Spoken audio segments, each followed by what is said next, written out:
This podcast is part of the Big Heads Media Podcast Network. Go to bigheadsmedia.com for more great podcasts. Are you listening? Damn.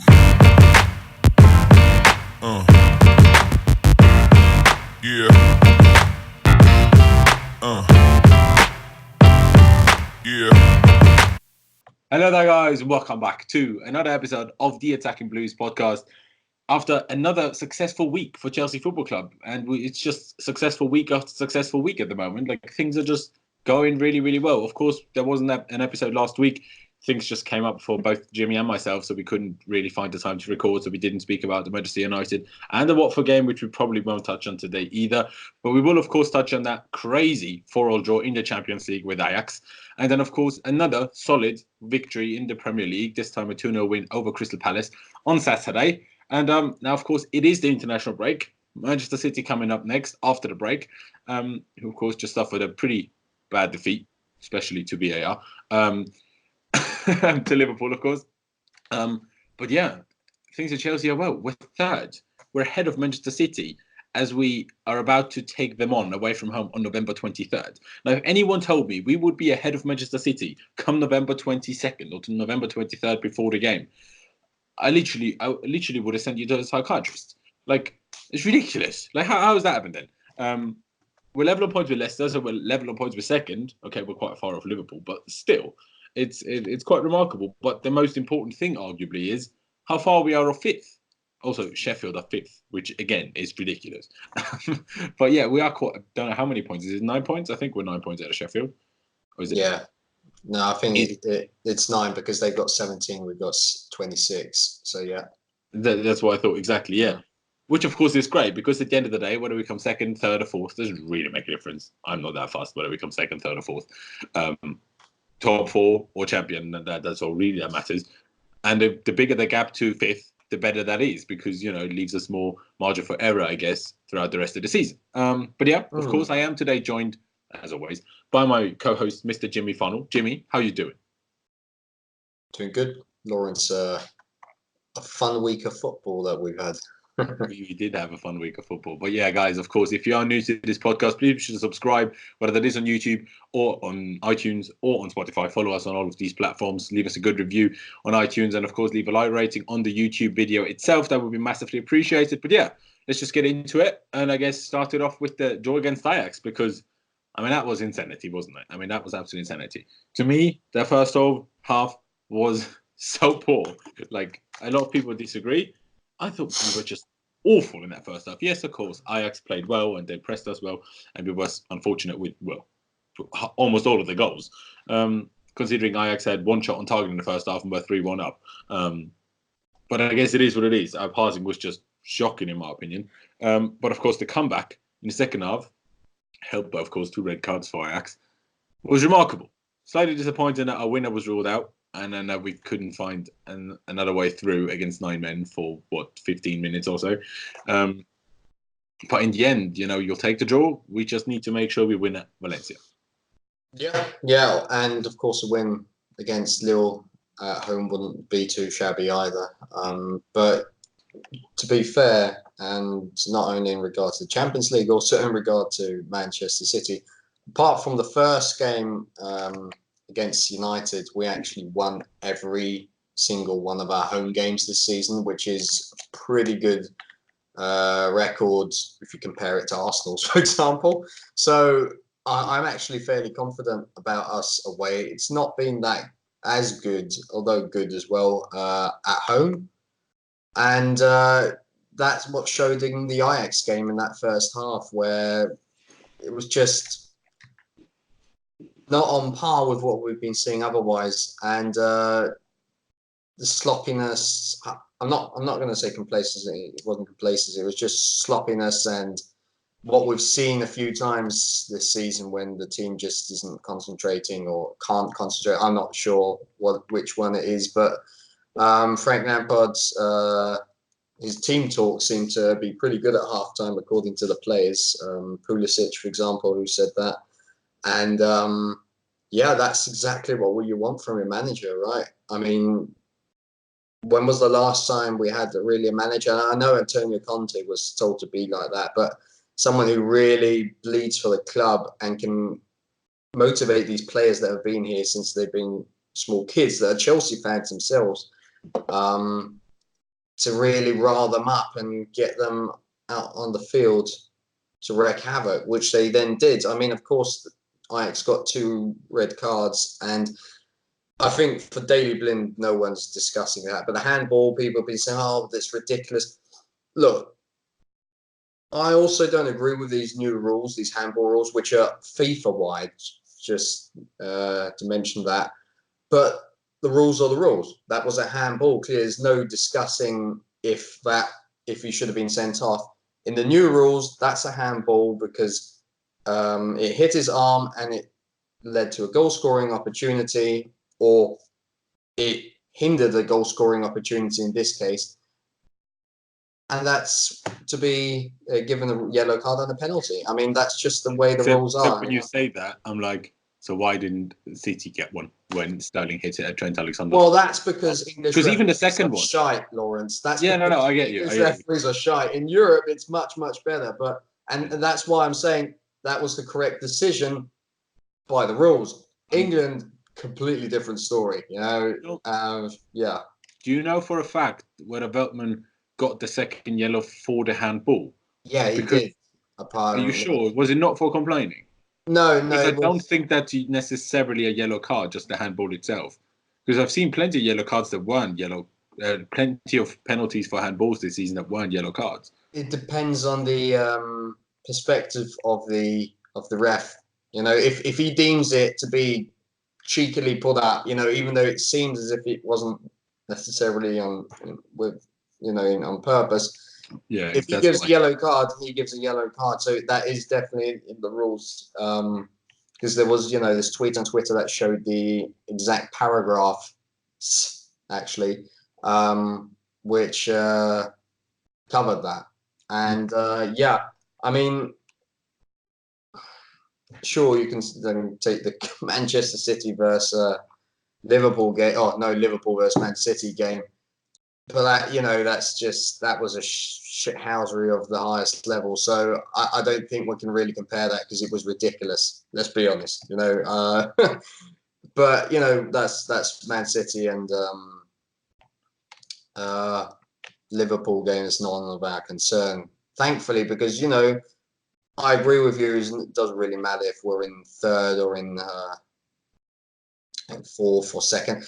I mean, if Arsenal were up in front of us, then of course I'd rather end in front of them. But if Leicester City, they're playing terrific football right now, and Brendan Rodgers, who's been taking the piss, who people have been taking the piss out of for a long time, he's doing well. He's working wonders there, and if they finish the league ahead of us, I think that's something to keep in mind where you say, wow, okay, we should really put ourselves together.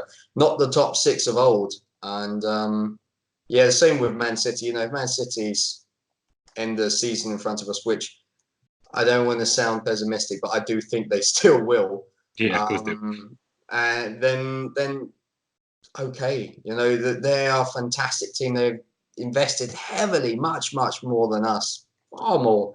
So, okay, but yeah, we'll just have to see. And one last thought on the Ajax game before we turn to a different discussion point in the Ajax game is that the spirit we showed, that is exactly what I want in this team. And I expected it actually at this point, which is fantastic because we both loved Sarri and all that. But when things weren't going according to plan, that team very rarely showed the fight that they showed like against Ajax, which is sad.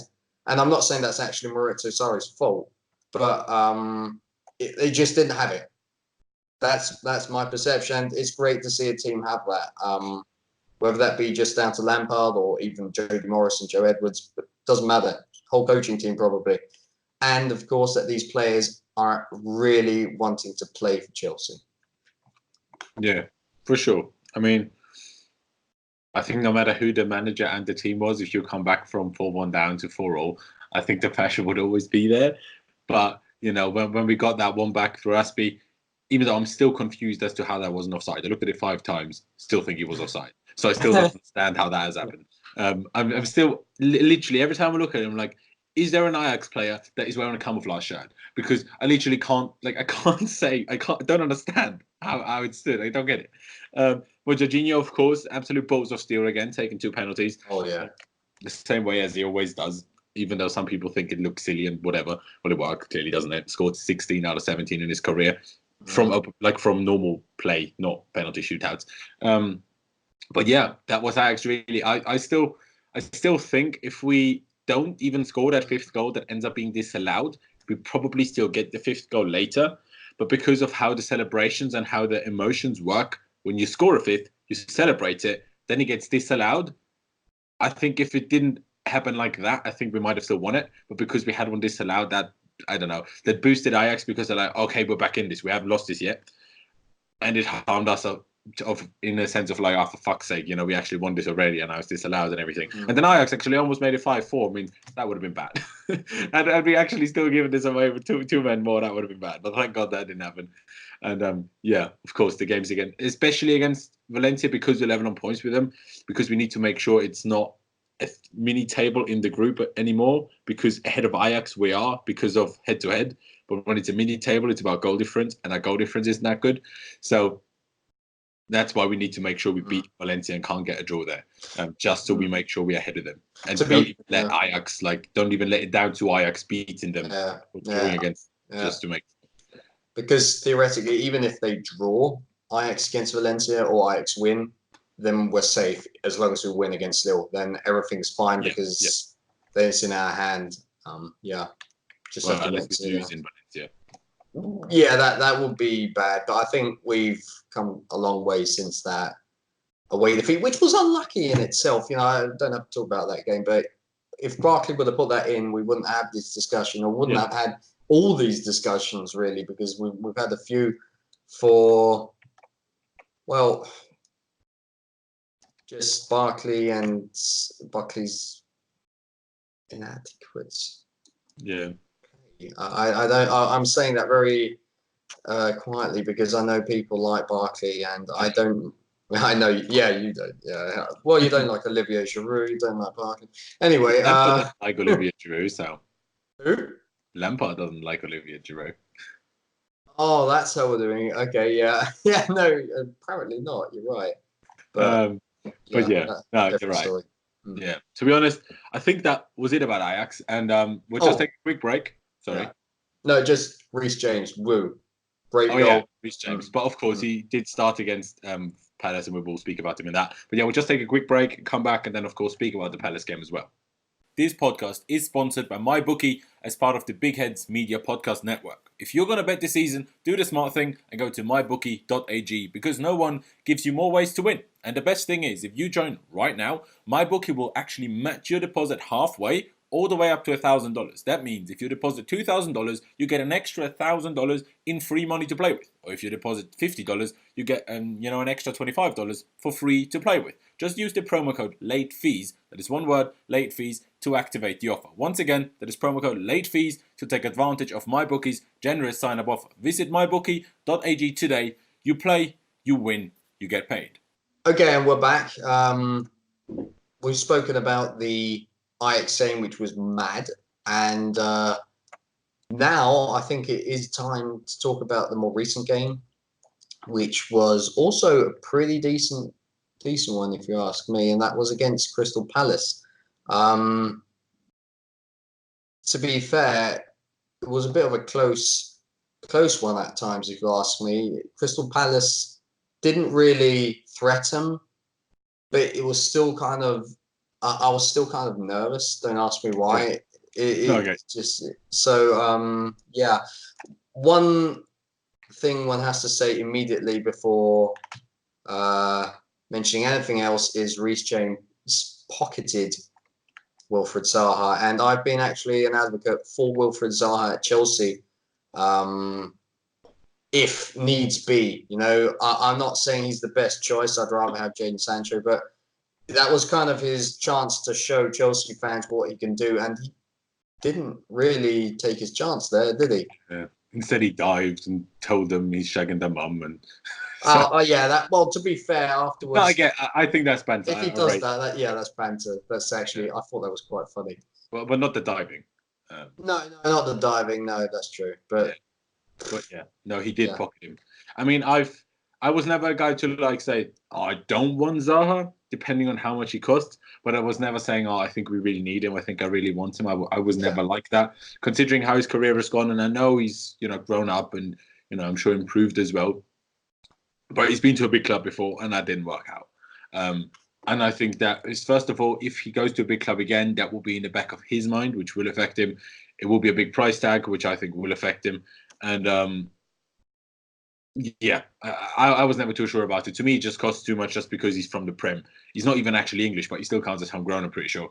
And he does, yeah. Yeah, so there's way better options out there. Of course, you mentioned Jadon Sancho, but others as well.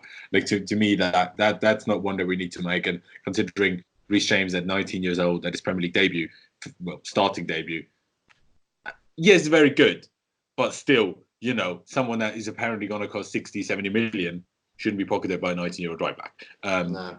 But yeah, it was a good game overall. Of course, we missed Jorginho, which was, in my opinion, very visible throughout the entirety of the game. We did miss him, hence why I think personally we struggled so much first half. Struggled at times second half as well. Like we did this Sarri thing, even this KANTE thing. We went 1-0 up and then we dropped off. I don't know why we did that. We don't usually do this under Lampard this season, but against Palace we did, and I don't really understand why. I think is because Jorginho wasn't there, because Jorginho is the guy that has been used to playing a pressing football for the longest, and he just knows when to press. He just tells everyone around him when to press, and I feel like him not being there, the players maybe weren't as sure as when is the right time and the right moment and the right place to press, kind of thing. I feel like we felt it most in those moments, and the structure of build-up play. Mostly because Kovacic had to drop deeper than he did recently, hence why it was a little bit less of a connector between, Jorginho defense and then midfield and attacking midfield and attack. But overall, the game was good. First half, we didn't really do anything. We had that Pulisic chance and the Willian chance later on, but other than that, nothing. But Palace didn't have anything either. We defended well.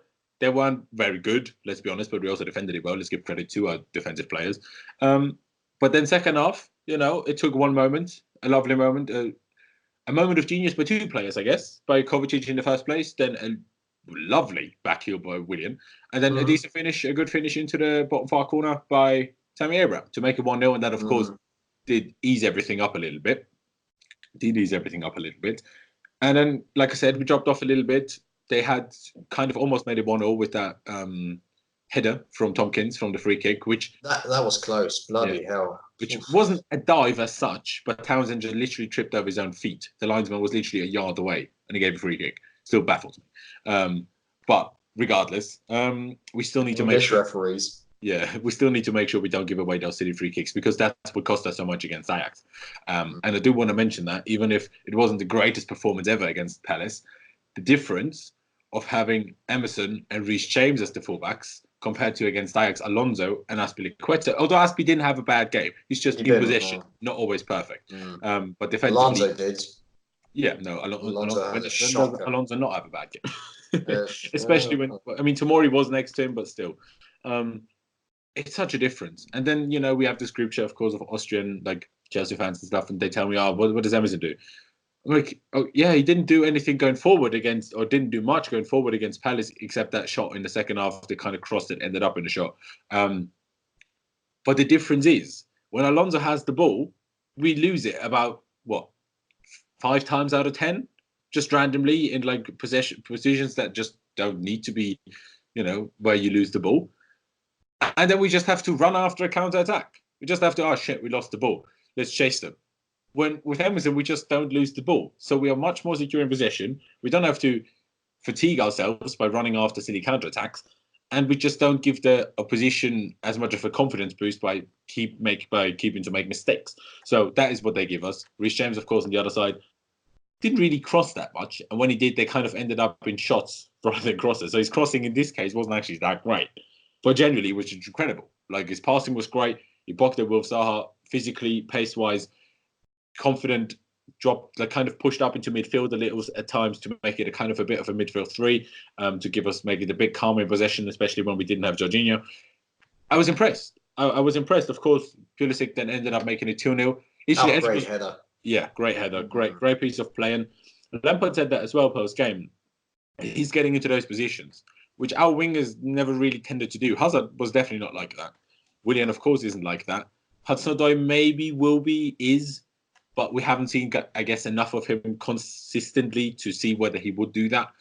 But Pulisic, the second game in a row, he just got into a position where you need to be to kind of get an easy finish. And it was a shot by Batshuayi that got deflected. It just kind of was just floating around the box, and he just got on the end of it. As he was already meant to be subbed off because he injured his hip, which actually is now, taken him out of the US national team for this international break, which is interesting considering he still scored after being injured.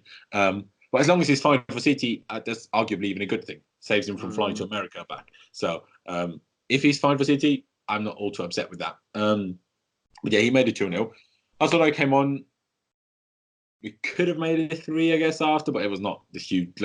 It was just, the game was done then. Sometimes you need 3. In other games, you just need 2 to kill it off. In this case, we only needed 2.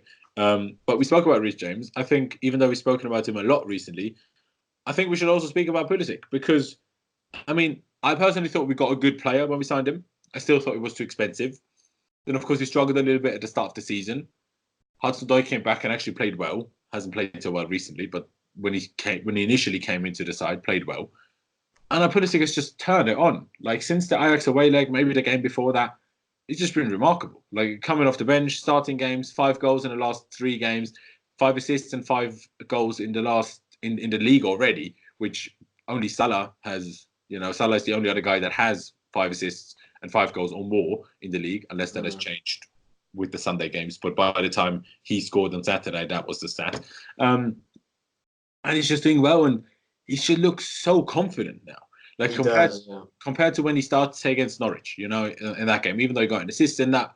But he was just very quiet in that. He didn't try to get on the ball as much. Now he gets the ball. He tries to go past everybody. He's so confident. He knows where his teammates are going to be. He knows where to go. He's not afraid to shoot. He's not afraid to lay it off. He's not afraid to take anyone on. Even though it didn't lead to a goal, the way he just led, was it Ward? Was it Tompkins? I think it was Ward. He just let him slide back all the way to bloody Croydon. It was really lovely skill. Lovely. And it's great to see. It's great to see. I'm very happy if he can keep this form up. Lovely jubbly, really. Yeah, definitely. I think the confidence boost, that's what you really can see with Christian Pulisic. And that's great to see.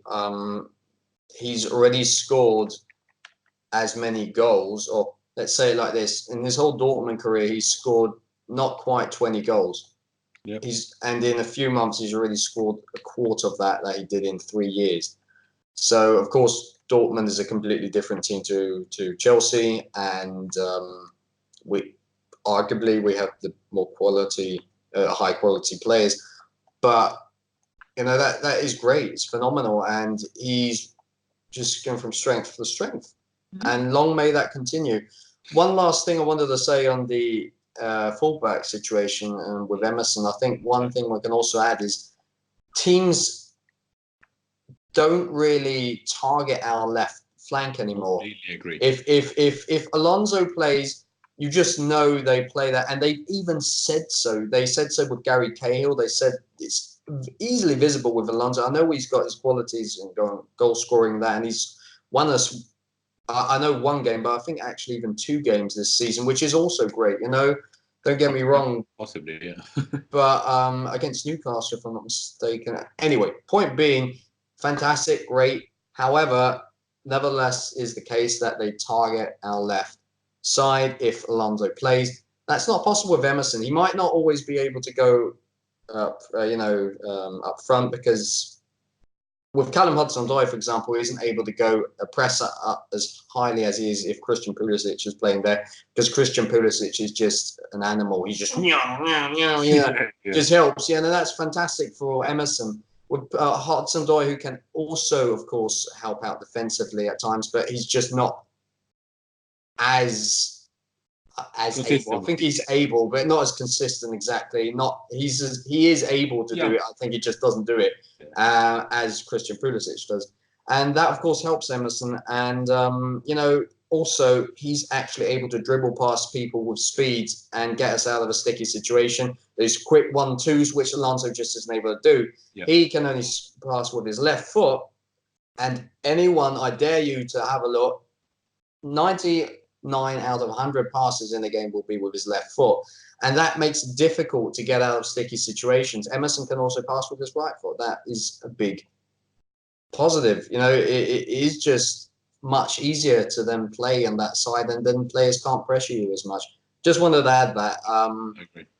And regarding Christian Pulisic, I think you already mentioned it. This is actually good that he's out of the international break, because if he's fine for City. If he's so fine for City, I mean, I think so. It didn't look. He was still playing. I think it's just a precautionary thing, which is fine by me.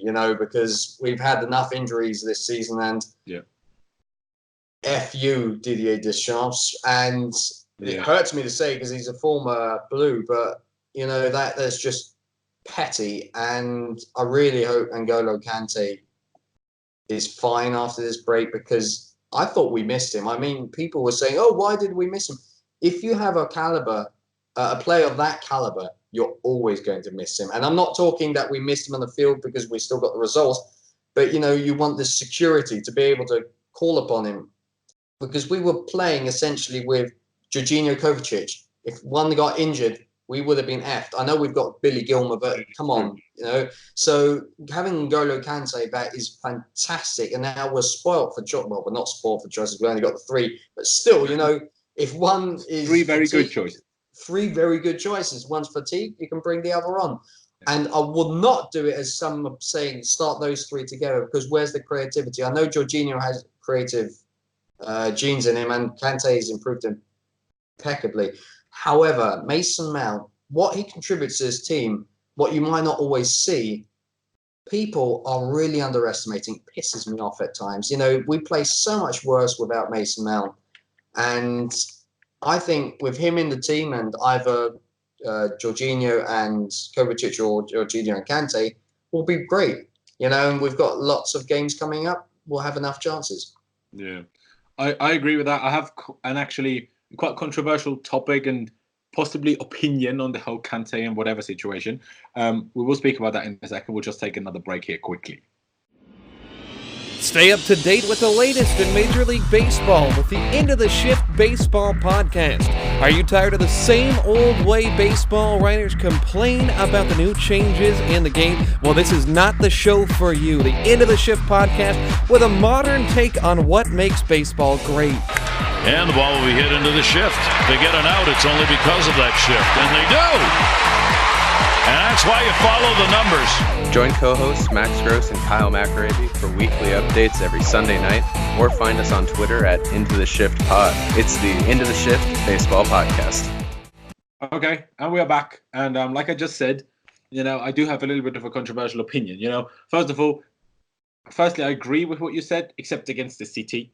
Most certainly would start Kovacic, Jorginho, Kante against City. We saw that in the Super Cup against Liverpool. How will that work? Yes, Mason Mount could play on the wing in that game, but the way Pulisic and Willian both are playing right now, work rate-wise as well, I wouldn't do that either. So City away, City and anywhere really, is an example where I would just play those 3 together. But I have a question to pose to you, as well as just stating my opinion. How does Kante get into this side when Ruben is fit? No, that is a very, very good question. I don't think that Lampard actually knows the answer to that question himself. Yeah, because especially when Ruben is fit. I mean, even now with Mount, depending on the opponent, I would, if it's like a not so good opponent, let's say, I wouldn't start him necessarily. But again, let me just put this caveat out there before I speak any further. Of course, he only just came back from being out for a long time, from being in and out of the team for long periods of time.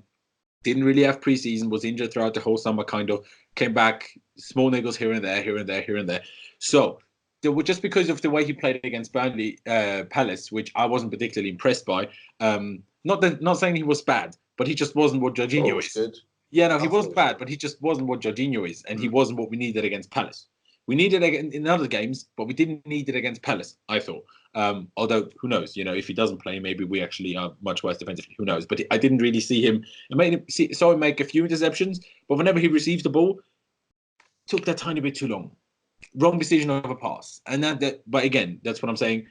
Get more into playing that style of football. Also, look, sometimes still to be playing a bit of the Sarri style ball rather than the Lampard style ball, releasing the ball really quickly, which sometimes we don't actually do in the Lampard. So give him a little bit of time. Needs to come back, be fully fit, be fully match ready, be fully, part of the system and everything. But if he doesn't improve significantly compared to what he was against Palace, for me personally, because of how good Kovacic has been recently, I don't see how he starts. And especially when Ruben is fit. Of course, we still have so many games, like you just said, and it is good to have those options. But I don't see how he gets in there, to be honest. Well, I don't see it. With Ruben, I think it's less so. I don't think that Ruben's going to be played in that pivot. I really don't think so. I think it's going to be him and Mount are going to fight it out for that spot ahead of the two. And in any formation, Jorginho starts. I think that's no one can debate that, because I know Kante and Kovacic are both great players and all that, but it's either Jorginho and Kante, or it's Jorginho and Kovacic. You're not dropping Jorginho. He's just that important. Sorry? And Lampard won't either. I'd hope so, yeah. So in that case, you have to think about it depending on the opponent. I understand why you say against City. I actually would still start Mount, but call me a Mount fanboy. I don't care. Not you. I mean, just generally. Yeah. But if he plays with those three against City, I can understand why he does it. But yeah, going forward, I think it's going to be Mount or Ruben up front, and then it's just going to be those three at the back, depending on the game. And maybe even if FA Cup.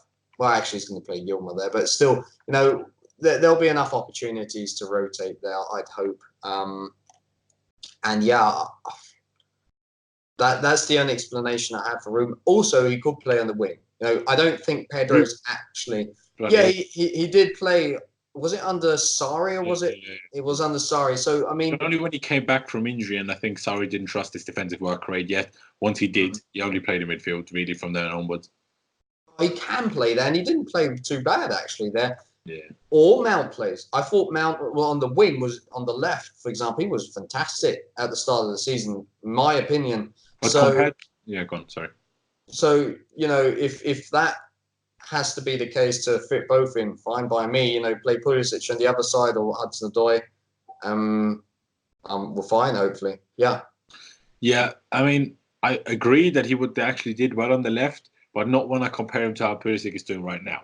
Compared to that, Mount didn't do that well. Not that he was doing badly, but that's just a different level of doing well, because Pulisic has performed in that position recently.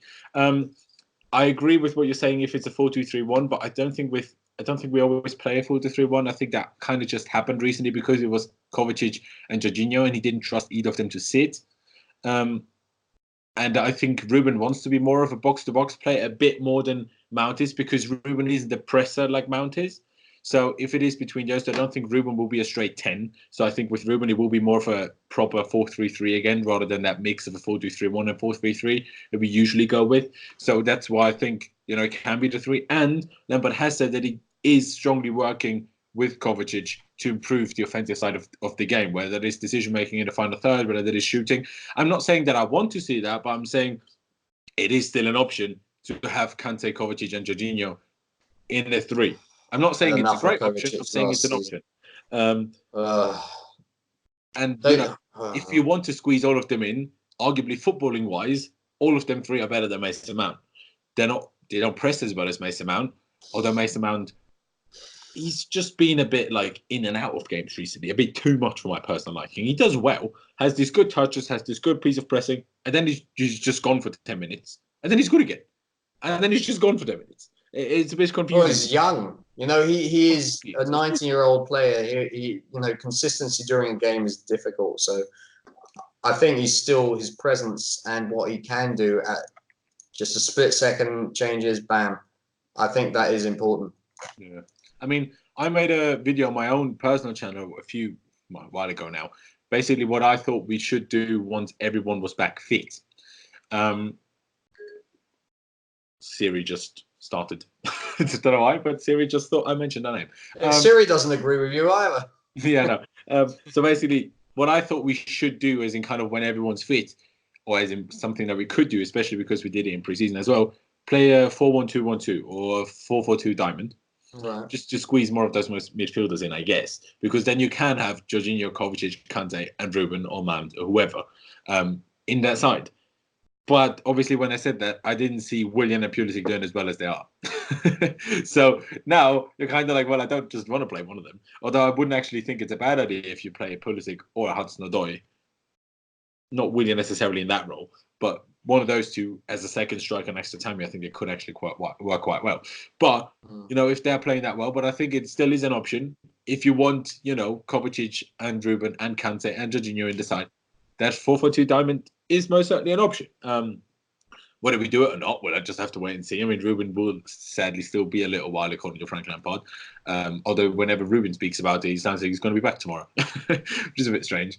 But yeah, like I said, I'm not saying I don't want Kante to start, but I'm saying I don't know who I drop for him. That's my problem. I don't think either of Kovacic or Jorginho should be dropped for him at the moment, which is crazy to say because going into the season, a lot of us said he's the only world-class player in our squad. Well, that's the problem you want to have at the club, right? I mean, that's something that City is dealing with week in, week out. Yeah. So us having that luxury problem, that's the way we have to go. And that is made possible by our usage of the youth. Our youth, they're thriving. I mean, well, not in that role, but yes. No, I mean just generally because they're making this squad round, and so you have the opportunity to say, okay, we've got all this youth that are filling the voids, or are being squad players as well, like for example, Ian Madsen. I never think, or other players like Billy Gilmore, Angerin, yeah, but I think Billy Gilmore's the best example there, who's just being the squad player, filling the void there. Yeah, with all so that makes perfect sense. And Ethan Ampadu could also do that in two positions, if you ask me. I think we can't terminate his contract in January, but that would be whoever made that deal should be sacked immediately. Yeah, it's ridiculous. Yeah, so I think just being able to then add world-class quality in, let's say, two positions in the summer, I don't think we need too many signings as long as the people stay. And if we do get, them pinpoint some world-class talent, like, for example, Jadon Sancho in two positions, for example, then I think we're laughing. That'll be the best scenario instead of just buying, what was it, 2017, where we bought Zappa Costa, Drinkwater, yada, yada, yada, which was just quantity but not quality. Yeah. No, I agree. I mean, it depends on what we want to go for. If we want to actually properly challenge City and Liverpool for the league title, I think we do need a bit more than two. Just because, we need to get rid of Alonso. We need to get rid of, as much as it pains me to say, possibly Aspie.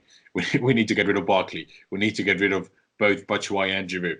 We need to get rid of Pedro, most importantly, but just because of him getting on, Willian as well. So there are a few replacements that we do need if we actually want to challenge City and Liverpool over 38 games. Because just squad depth. Starting 11, one or two, we're fine.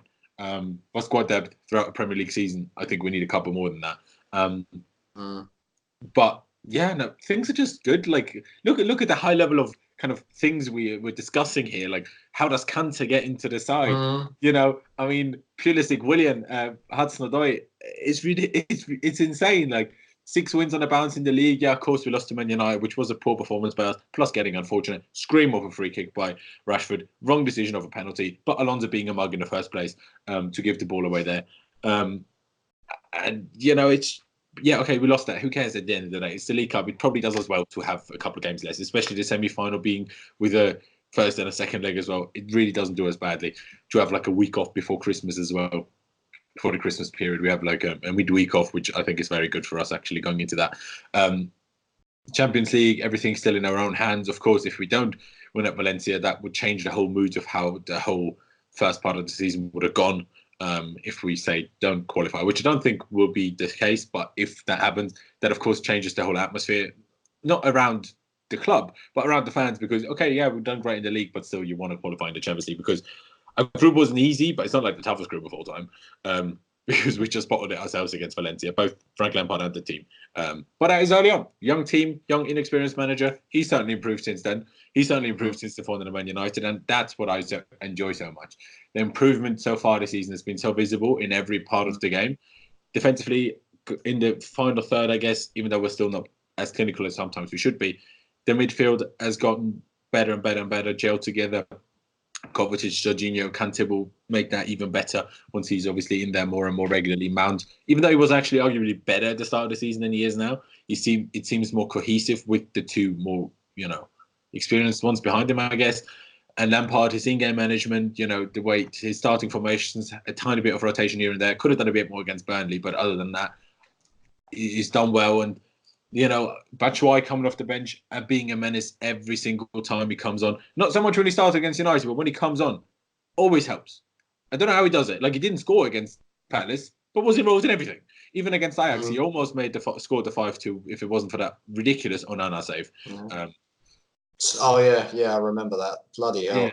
Everything's just coming up Millhouse, as they say. Everything's just coming up Millhouse, and it's good. I mean, it's really good. Of course, City next. It'll be big. Should we just touch on the whole Mourinho-Jody Morris thing just very quickly? I don't really want to say anything to that, because I think if you take that away, because I think it's ridiculous that this is even being talked about. I think both sides of what people are talking about are ridiculous.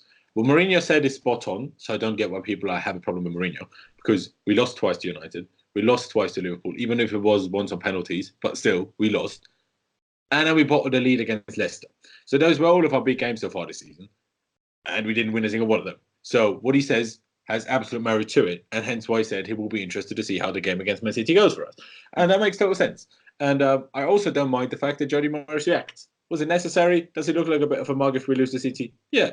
But Jody Morris has looked like a mug a lot of times in his career. He won't give a fuck. Banter. It's just banter. Exactly. I mean, that's what I'm saying. I thought it was a hilarious reaction. Do that. Just have a bit of a joke around. It's no big deal. So everyone just needs to chill. Mourinho is right in what he said. Jody Morris just having a bit of a laugh. Everything's fine. People need to relax. Yeah, and I think this is the time of Twitter. This thing I will say. If you're going to call out someone and are going to be critical of someone, then you have to reckon with being blocked. That's just the way things go. I criticised Dan Levine in the past, and he blocked me. That's just the way it is, because while writing that tweet, I knew he might see this. He might want to block me afterwards, because I was highly critical of him, which isn't hard to be of Dan Levine, but it's a completely different topic. And, if you're going to do that of Jody Morris, who has already done this in the past, he's just blocked people because, I understand why you do it. You don't want to intoxicate your Twitter timeline, or your mentions, whatever. Then you have to reckon with it. And then being surprised that happens, I can't really say I feel sorry, with all due respect, and so, that's just the way it is. If you have those kind of tweets, then you might have to reckon with retaliation. That's just the way the world works. I mean, to me, I haven't seen any of the tweets really that were sent to him. To me, it strongly depends on, like, if anyone just tweeted him, that was a bit silly. It just looked like a mug if we lose to City. If you're getting blocked for that, then he needs to grow up good, or Jody does. But he's in his right. Of course it's in his right. It's also in your right to shout at my face if you want, but it still makes you look like a mug. Do you know what I mean? That's unnecessary. I get called a mug and whatever on a daily basis just because of my opinions. I don't block anyone. I don't care. But of course, it's to a different scale with Jody Morris. I completely understand that it's way, way, way more people. But at the same time, like, do you have nothing better to do? Just go off Twitter. Like, like I get it, Twitter personalities and everything. I get that. But it's not like he was insulted. I don't think. Hence why I said I didn't see any of the tweets. But I don't think he was like badly insulted like Alonso was at times when they turned off the Twitter, Instagram comments and stuff. If he was, fair enough, then block everyone and fair play. But if it's not like that, all right, it's not that deep. Like, you can hand out the banter, you have to take it as well. Because, you know, that was clearly what he was doing with that Insta story. But yeah, that's all I wanted to say. Both sides of the both parties of the side. What? Both sides of the party. Don't know what I'm saying. Yeah, I'd like a party now as well. They're just right. Like I said, Mourinho's right in what he said.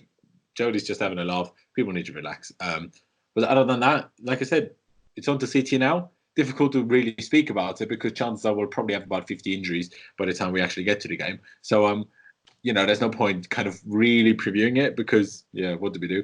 The only thing I do want to mention, because you said the Didier Deschamps, if he doesn't get injured, this is actually good because he will play 1 or 2 games that aren't a big deal because I'm pretty sure France are already qualified. And it will just get him a bit match sharper, which isn't a bad thing ahead of City because he didn't look to me. I know you seemingly disagree because you thought he played really well. But he didn't particularly look match sharp against Palace to me. Looked a bit tired after an hour, 70 minutes played. And playing 2 games for France will arguably even help him because they're not at the very highest level, already qualified. So if he doesn't pick up an injury, touch wood, I think it's actually a good thing. Of course, if he does get injured, it's a bad thing. But, you know, playing games is always a bit better than just training ahead of a game when you need to regain match fitness and everything. It's a bit like playing for the under-23s, really, considering France are already qualified. And, like, we wouldn't complain if Kante played for the under-23s and then, because things go badly, he picks up an injury. We wouldn't say, Lampard is an idiot. We wouldn't do that either. Yeah, well, but the thing is, the opposition might not see it that way. You know, if France sees it, you know, like under-23s because we're already qualified, that's fine. But, you know, I think I'm not sure about France's group. No. Might be talking about. He got injured in the warm-up, innit? So that didn't have anything to do with you. Yeah, but I mean that was just unlucky. But I mean, if you've got a real bad opponent, let's say like that, I was thinking of a completely different word there.